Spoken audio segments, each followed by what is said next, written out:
Have you ever found yourself in a situation where it really wasn't what you thought and it wasn't maybe going in the way you had hoped, and you're kind of sitting there trying to decide, well, what do I do? Do I change? Am I failing? Do I just need a bit of a tweak? Who's going to help me? How do I figure it out? Well, if you've ever been in that situation, stay tuned.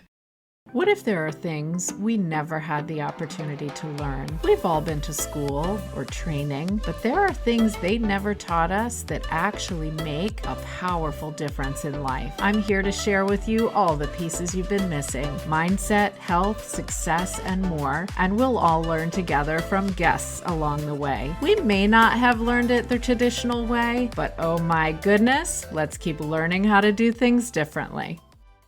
OMG, hello my friends. It is episode 89 of OMG Teach Me. Good grief. OMG, you might say.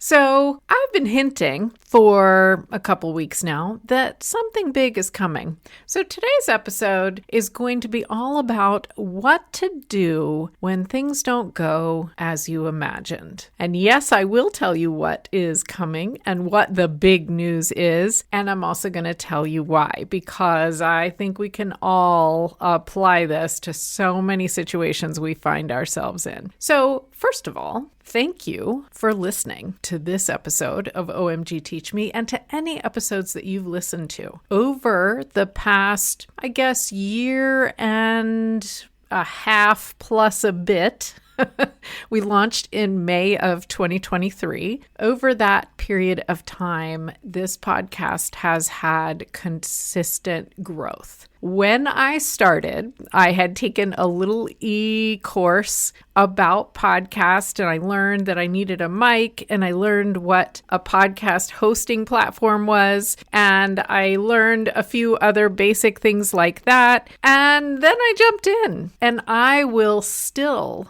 now and always tell you, here's lesson number 1. Yes, it is a good idea to just jump in when you have something that really feels right. I was just having this feeling in my gut. My intuition was spiking.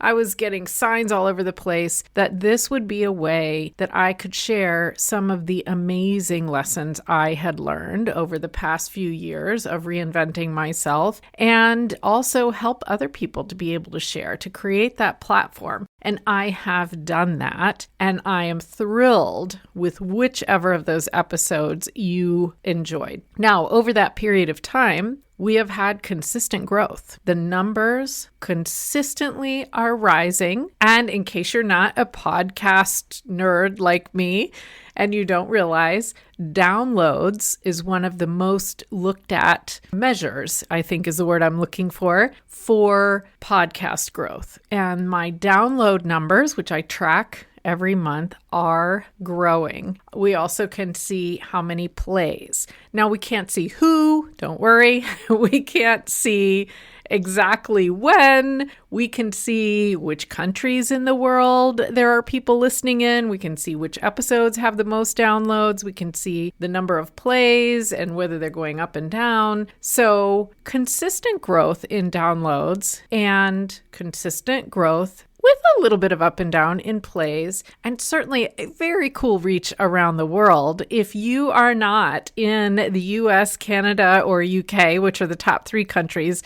for this podcast right now, then welcome and hello. I don't want to leave out Australia and New Zealand. We've got listeners there too, but so many other countries as well. I also loved that over this period of time, I've gotten a lot of positive feedback from you as listeners. Some of you sent me a voice note that I included in a Friday episode.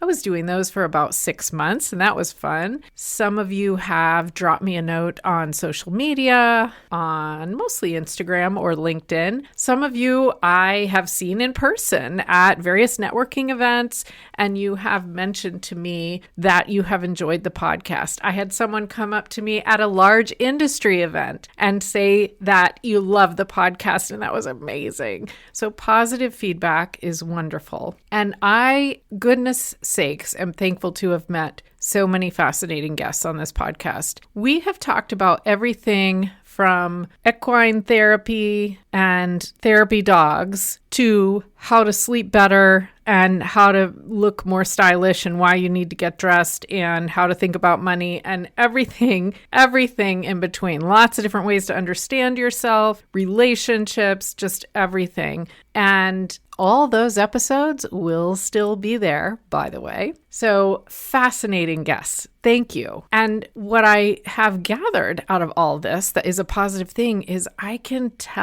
feel that I have been able to make a difference with this podcast. And that's why I'm here, because I know that the change in mindset, the way that I learned how to understand my thought, emotion cycle and how that was affecting the way I was living, what I was doing, what I was not able to do, what I was able to do. So my life doesn't look anything like it did 10 years ago. I'm still married and I still have kids, but otherwise, I don't even live in the same place. So that was literally life-changing for me. And that is why I'm here, because every little bit that I can share with you of that learning, maybe it can be life-changing for you as well. So why am I acting like I have a big news to share with you if everything I'm saying is positive? Well, let's maybe make this lesson number 2. There are always 2 sides to every story. And while it is absolutely true that the podcast has had consistent growth, and I absolutely have received positive feedback. I know I'm making a difference. The growth has always been slower than what I imagined. I believe that as midlife women in particular, I have more to share with you. I believe there are other people out there that have more to share with you. And I believe that without this medium of you being able to listen in while you're driving your car or doing your dishes or doing your laundry or whatever, hanging out, you might not know some of these things, and these things matter. They may change your life. So the slow growth has been something that I've been really pondering on, not in a worried way, but in a what kind of good ideas can I come up with way? How can I reach more people? And some of you have shared the podcast, and there have been new listeners coming from that, and I so appreciate and thank you. And I want to figure out how to do that even more. What have the challenges been? Well, it's not super easy to market a podcast when you're not a marketing person. Marketing people listening, say amen.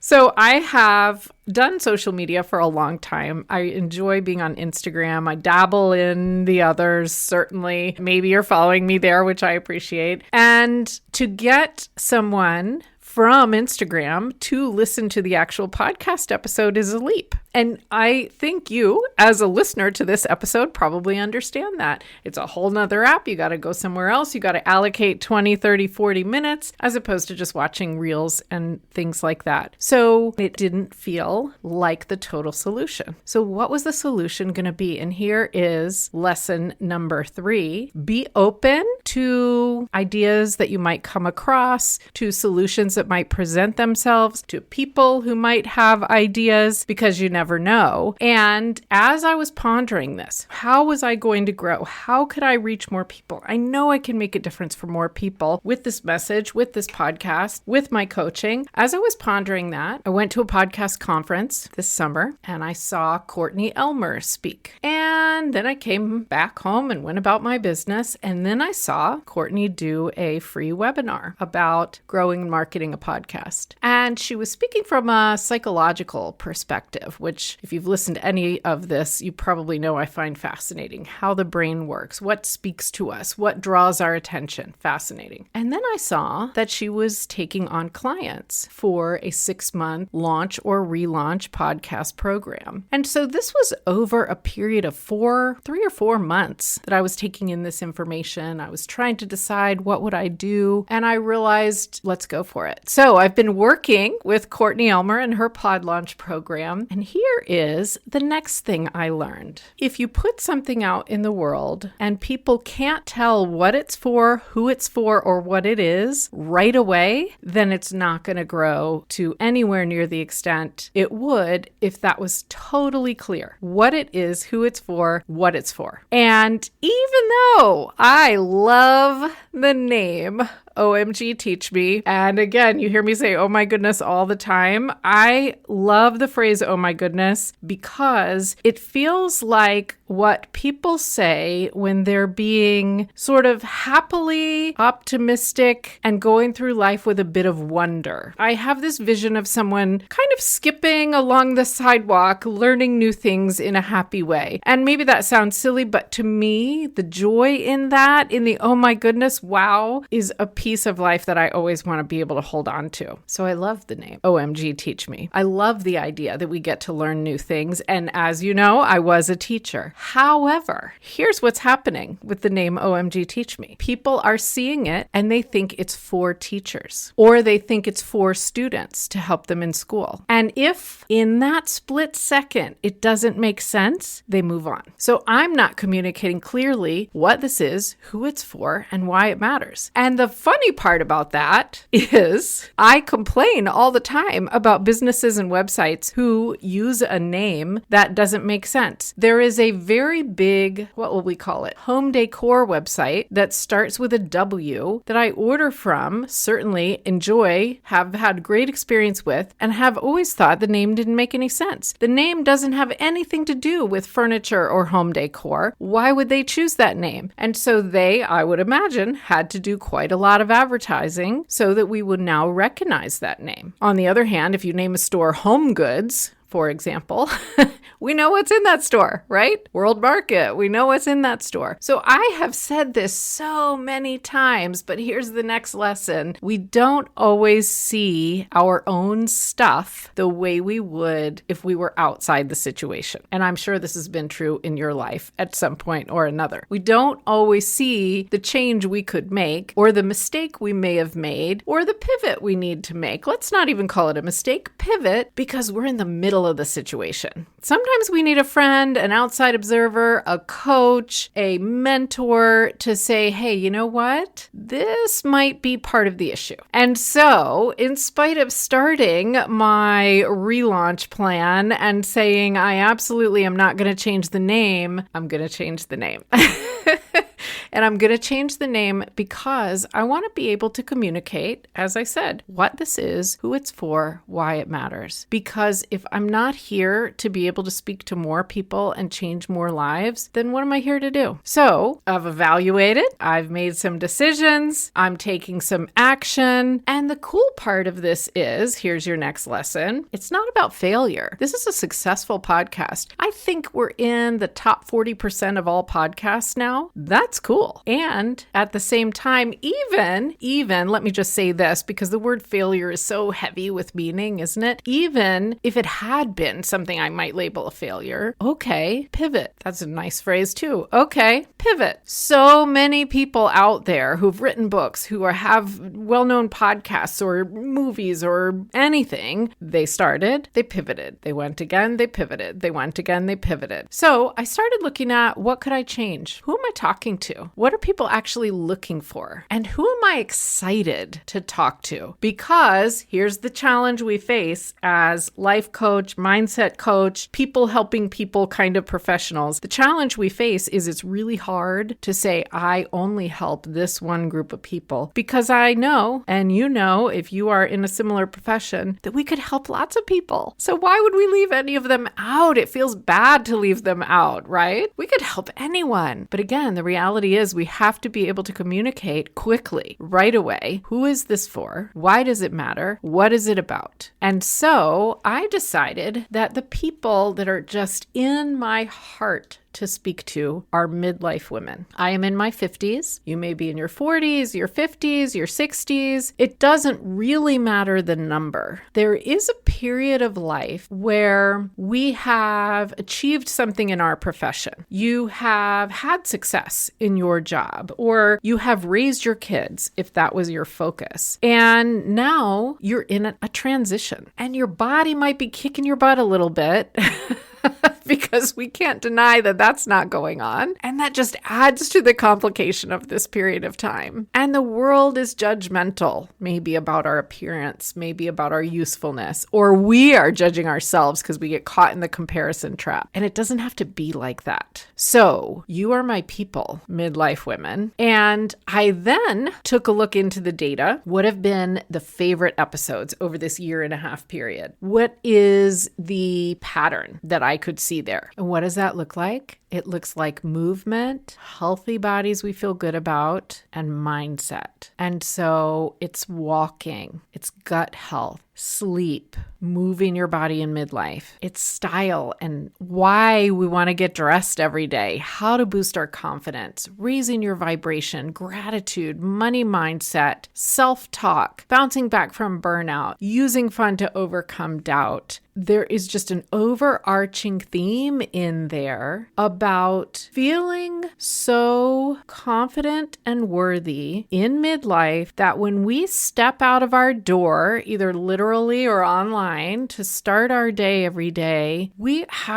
stand up straight. We take up space in the world and we feel good about it. And it's not toxic positivity stuff that we spew glitter all over everything in life. It's how to understand ways to really feel freaking great about what we're doing each day and to actually make decisions about that and not to add all sorts of additional habits and rules and regulations that we have to do every day and take up extra time, but to understand going behind all of this stuff, what do we want to believe about ourselves and tell ourselves and feel that creates a freaking amazing life. And that's what we're going to talk about. I'm taking a break over the holidays. This episode 89, is releasing on December 10th, 2024. And then after the holiday break, on January 10th, 2025, Mind Your Midlife is coming. Now, let me tell you the cool things about this. Number 1, all the OMG Teach Me episodes will still be there. If you are following OMG Teach Me, you will be following Mind Your Midlife automatically. So if you haven't hit the follow button yet, hit it now. While you are listening to this episode, follow because it's coming. Now, in between that period of time, you will see the graphics change. You will see a new trailer. Please listen. It'll be 2 or 3 minutes long. It's in the works right now. And that will give you a sense of what's coming. And even better, that will be something that you can share with other people who now you're thinking, you know what? Maybe they would want to hear this. So what does Mind Your Midlife mean? Let's make sure that our thoughts and our actions and our decisions and our self-worth are at the top where we can get them so that we can freaking enjoy midlife. This can be one of the most amazing times of our life. So you'll hear me say, mind your midlife.